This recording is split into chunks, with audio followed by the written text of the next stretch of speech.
DCM DK Shivakumar ಅವರಿಗೆ CM ಸ್ಥಾನ ಕೊಡದೇ ಇದ್ರೆ ಕಾಂಗ್ರೆಸ್ ಸರ್ವನಾಶವಾಗುತ್ತೆ. ತುಮಕೂರಿನಲ್ಲಿ ಎಚ್ಚರಿಕೆಯನ್ನ ಕೊಟ್ಟಿದ್ದಾರೆ ಪ್ರಣವಾನಂದ ಸ್ವಾಮೀಜಿ. ಡಿಕೆ ಶಿವಕುಮಾರ್ ಪಕ್ಷಕ್ಕೋಸ್ಕರ ದುಡಿದಿದ್ದಾರೆ, ಹಾಗಾಗಿ ಅವರು ಸಿಎಂ ಆಗಬೇಕು. ಅವರು ದುಡಿದಿದ್ದಾರಲ್ಲ, ಆ ದುಡಿಮೆಗೆ ಕೂಲಿ ಕೊಡಲೇಬೇಕು ಅಂತ ಹೇಳಿ ಸ್ವಾಮೀಜಿಯವರು ಆಗ್ರಹಪಡಿಸಿದ್ದಾರೆ. ಅಧಿವೇಶನ ಮುಗಿದ ಕೂಡಲೇ ಅವರನ್ನ ಸಿಎಂ ಮಾಡಬೇಕು ಎಂದಿದ್ದಾರೆ ಸ್ವಾಮೀಜಿ. ಒಂದು ವೇಳೆ ಅವರು ಸಿಎಂ ಆಗದಿದ್ರೆ, ಸಿಎಂ ಸ್ಥಾನ ಕೊಡದಿದ್ರೆ ಕಾಂಗ್ರೆಸ್ ಸರ್ವನಾಶವಾಗುತ್ತೆ ಅಂತ ಭವಿಷ್ಯ ನುಡಿದಿದ್ದಾರೆ. ಸನ್ಮಾನ್ಯ ಡಿಕೆ ಶಿವಕುಮಾರ್ ಅವರು ಮುಖ್ಯಮಂತ್ರಿ ಆಗಬೇಕು ಅಂತಕ್ಕಂಥದ್ದು ರಾಜ್ಯದ ಅತಿ ಹಿಂದುಳಿದ ಮಠಾಧೀಶ್ವರ ಮಹಾಸಭೆಯ ರಾಜ್ಯದ ಅಧ್ಯಕ್ಷನಾಗಿರತಕ್ಕಂಥ ನನ್ನ ಅಭಿಪ್ರಾಯ. ಡಿಕೆ ಶಿವಕುಮಾರ್ ಅವರು ಪಕ್ಷಕ್ಕೆ ದುಡಿದಿದ್ದಾರೆ, ಕಾಂಗ್ರೆಸ್ಸಿನ ಒಂದು ರಕ್ಷಕನಾಗಿ ಬಂದಿದ್ದಾನೆ. ಆತ ದುಡಿದಕ್ಕೆ ಕೂಲಿ ಕೊಡಬೇಕು. ಸ್ವಂತ ದುಡಿದ ದುಡ್ಡಲ್ಲಿ ಸಾಕಷ್ಟು ಕೋಟ್ಯಾಂತರ ಹಣ ಖರ್ಚು ಮಾಡಿ ಪಕ್ಷವನ್ನ ಕಟ್ಟಿದ್ದಾರೆ, ಬೆಳೆಸಿದ್ದಾರೆ. ಅದು ಕೂಲಿ ಕೊಡಬೇಕಲ್ಲ. ಮತ್ತೆ ಹಿಂದುಳಿದ ನಾಯಕ ಅಂದ್ರೆ ಒಬ್ಬರೇ ಅಲ್ಲ, ಹಿಂದುಳಿದ ನಾಯಕ ಅಂದ್ರೆ ಒಬ್ಬರೇ ಅಲ್ಲ, ಒಂದು ಜಾತಿ ಅಲ್ಲ. ಹಿಂದುಳಿದ ನಾಯಕ ಅಂದ್ರೆ ಸಾಕಷ್ಟು ಜಾತಿ ಇದೆ, 104 ಜಾತಿ ಇದೆ. ಅದಕ್ಕಷ್ಟು ನ್ಯಾಯ ಸಿಗಬೇಕು. ಆದ್ರಿಂದ ರಾಜ್ಯದ ಮುಖ್ಯಮಂತ್ರಿ ಶಿವಕುಮಾರನ್ನ ಕೂಡಲೇ ಮಾಡಬೇಕು. ಈ ವಿಧಾನಸಭಾ ಅಧಿವೇಶನ ಮುಗಿಸಿದ ಕ್ಷಣ ಕಾಂಗ್ರೆಸ್ ಹೈಕಮಾಂಡ್ ಅದು ಮಾಡಲಿಲ್ಲ ಅಂತ ತಿಳ್ಕೊಳ್ಳಿ, ಕಾಂಗ್ರೆಸ್ ರಾಜ್ಯದಲ್ಲಿ ಸರ್ವನಾಶ ಆಗುತ್ತೆ ಅಂತಕ್ಕಂಥ ಮಾತನ್ನ ನಾನು ಹೇಳ್ತಾ ಇದ್ದೇನೆ. ಸನ್ಮಾನ್ಯ ಡಿಕೆ ಶಿವಕುಮಾರ್ ಅವರು. ಇದು ಪ್ರಣವಾನಂದ ಸ್ವಾಮೀಜಿಯವರ ಮಾತು. ಡಿಸಿಎಂ ಡಿಕೆ ಶಿವಕುಮಾರ್ ಅವರ ಪರವಾಗಿ ಅವರು ಮಾತನಾಡಿದ್ದಾರೆ. ಡಿಕೆ ಶಿವಕುಮಾರ್ ಅವರು ಪಕ್ಷಕ್ಕೋಸ್ಕರ ತನು ಮನ ಧನವನ್ನ ಅರ್ಪಿಸಿದ್ದಾರೆ, ಹಾಗಾಗಿ ಅವರಿಗೆ ಸಿಎಂ ಸ್ಥಾನವನ್ನ ಕೊಡಲೇಬೇಕು ಅಂತ ಹೇಳಿ ಪ್ರಣವಾನಂದ ಸ್ವಾಮೀಜಿಯವರು ಆಗ್ರಹಪಡಿಸಿದ್ದಾರೆ. ನಾಯಕತ್ವ ಬದಲಾವಣೆಯ ಚರ್ಚೆಯ ಬೆನ್ನಲ್ಲೇ ಡಿಸಿಎಂ ಡಿಕೆ ಶಿವಕುಮಾರ್ ಅವರ ಪರವಾಗಿ ಒಂದಷ್ಟು ಮಂದಿ ಬ್ಯಾಟ್ ಬೀಸ್ತಾ ಇದ್ದಾರೆ. ಅದರಲ್ಲೂ ಕೂಡ ಮಠಾಧೀಶರು ಇದ್ರ ಬಗ್ಗೆ ಧ್ವನಿ ಎತ್ತಿದ್ದನ್ನ ಗಮನಿಸಿದ್ದೀವಿ.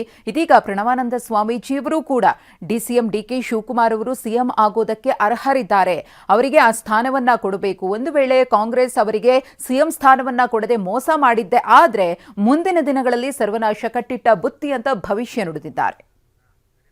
ಡಿಸಿಎಂ ಡಿಕೆ ಶಿವಕುಮಾರ್ ಅವರಿಗೆ ಸಿಎಂ ಸ್ಥಾನ ಕೊಡದೇ ಇದ್ರೆ ಕಾಂಗ್ರೆಸ್ ಸರ್ವನಾಶವಾಗುತ್ತೆ.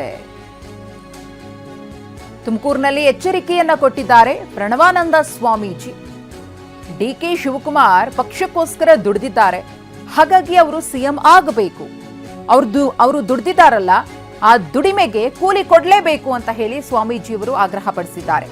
ಅಧಿವೇಶನ ಮುಗಿದ ಕೂಡಲೇ ಅವರನ್ನ ಸಿಎಂ ಮಾಡಬೇಕು ಎಂದಿದ್ದಾರೆ ಸ್ವಾಮೀಜಿ. ಒಂದು ವೇಳೆ ಅವರು ಸಿಎಂ ಆಗದಿದ್ರೆ, ಸಿಎಂ ಸ್ಥಾನ ಕೊಡದಿದ್ರೆ ಕಾಂಗ್ರೆಸ್ ಸರ್ವನಾಶವಾಗುತ್ತೆ ಅಂತ ಭವಿಷ್ಯ ನುಡಿದಿದ್ದಾರೆ.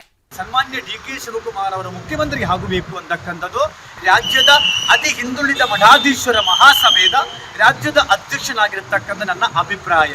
ಡಿಕೆ ಶಿವಕುಮಾರ್ ಅವರು ಪಕ್ಷಕ್ಕೆ ದುಡಿದಿದ್ದಾರೆ, ಕಾಂಗ್ರೆಸ್ಸಿನ ಒಂದು ರಕ್ಷಕನಾಗಿ ಬಂದಿದ್ದಾನೆ. ಆತ ದುಡಿದಕ್ಕೆ ಕೂಲಿ ಕೊಡಬೇಕು. ಸ್ವಂತ ದುಡಿದ ದುಡ್ಡಲ್ಲಿ ಸಾಕಷ್ಟು ಕೋಟ್ಯಾಂತರ ಹಣ ಖರ್ಚು ಮಾಡಿ ಪಕ್ಷವನ್ನ ಕಟ್ಟಿದ್ದಾರೆ, ಬೆಳೆಸಿದ್ದಾರೆ. ಅದು ಕೂಲಿ ಕೊಡಬೇಕಲ್ಲ. ಮತ್ತೆ ಹಿಂದುಳಿದ ನಾಯಕ ಅಂದ್ರೆ ಒಬ್ಬರೇ ಅಲ್ಲ, ಹಿಂದುಳಿದ ನಾಯಕ ಅಂದ್ರೆ ಒಬ್ಬರೇ ಅಲ್ಲ, ಒಂದು ಜಾತಿ ಅಲ್ಲ. ಹಿಂದುಳಿದ ನಾಯಕ ಅಂದ್ರೆ ಸಾಕಷ್ಟು ಜಾತಿ ಇದೆ, 104 ಜಾತಿ ಇದೆ.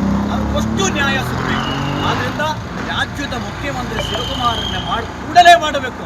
ಈ ವಿಧಾನಸಭಾ ಅಧಿವೇಶನ ಮುಗಿಸಿದ ಕ್ಷಣ ಕಾಂಗ್ರೆಸ್ ಹೈಕಮಾಂಡ್ ಅದು ಮಾಡಲಿಲ್ಲ ಅಂತ ತಿಳ್ಕೊಳ್ಳಿ, ಕಾಂಗ್ರೆಸ್ ರಾಜ್ಯದಲ್ಲಿ ಸರ್ವನಾಶ ಆಗುತ್ತೆ ಅಂತಕ್ಕಂಥ ಮಾತನ್ನ ನಾನು ಹೇಳ್ತಾ ಇದ್ದೇನೆ. ಸನ್ಮಾನ್ಯ ಡಿಕೆ ಶಿವಕುಮಾರ್ ಅವರು. ಇದು ಪ್ರಣವಾನಂದ ಸ್ವಾಮೀಜಿಯವರ ಮಾತು. ಡಿಸಿಎಂ ಡಿಕೆ ಶಿವಕುಮಾರ್ ಅವರ ಪರವಾಗಿ ಅವರು ಮಾತನಾಡಿದ್ದಾರೆ. ಡಿಕೆ ಶಿವಕುಮಾರ್ ಅವರು ಪಕ್ಷಕ್ಕೋಸ್ಕರ ತನು ಮನ ಧನವನ್ನ ಅರ್ಪಿಸಿದ್ದಾರೆ, ಹಾಗಾಗಿ ಅವರಿಗೆ ಸಿಎಂ ಸ್ಥಾನವನ್ನ ಕೊಡಲೇಬೇಕು ಅಂತ ಹೇಳಿ ಪ್ರಣವಾನಂದ ಸ್ವಾಮೀಜಿಯವರು ಆಗ್ರಹಪಡಿಸಿದ್ದಾರೆ. ನಾಯಕತ್ವ ಬದಲಾವಣೆಯ ಚರ್ಚೆಯ ಬೆನ್ನಲ್ಲೇ ಡಿಸಿಎಂ ಡಿಕೆ ಶಿವಕುಮಾರ್ ಅವರ ಪರವಾಗಿ ಒಂದಷ್ಟು ಮಂದಿ ಬ್ಯಾಟ್ ಬೀಸ್ತಾ ಇದ್ದಾರೆ. ಅದರಲ್ಲೂ ಕೂಡ ಮಠಾಧೀಶರು ಇದ್ರ ಬಗ್ಗೆ ಧ್ವನಿ ಎತ್ತಿದ್ದನ್ನ ಗಮನಿಸಿದ್ದೀವಿ. ಇದೀಗ ಪ್ರಣವಾನಂದ ಸ್ವಾಮೀಜಿಯವರು ಕೂಡ ಡಿಸಿಎಂ ಡಿಕೆ ಶಿವಕುಮಾರ್ ಅವರು ಸಿಎಂ ಆಗೋದಕ್ಕೆ ಅರ್ಹರಿದ್ದಾರೆ, ಅವರಿಗೆ ಆ ಸ್ಥಾನವನ್ನ ಕೊಡಬೇಕು. ಒಂದು ವೇಳೆ ಕಾಂಗ್ರೆಸ್ ಅವರಿಗೆ ಸಿಎಂ ಸ್ಥಾನವನ್ನ ಕೊಡದೆ ಮೋಸ ಮಾಡಿದ್ದೆ ಆದ್ರೆ ಮುಂದಿನ ದಿನಗಳಲ್ಲಿ ಸರ್ವನಾಶ ಕಟ್ಟಿಟ್ಟ ಬುತ್ತಿ ಅಂತ ಭವಿಷ್ಯ ನುಡಿದಿದ್ದಾರೆ.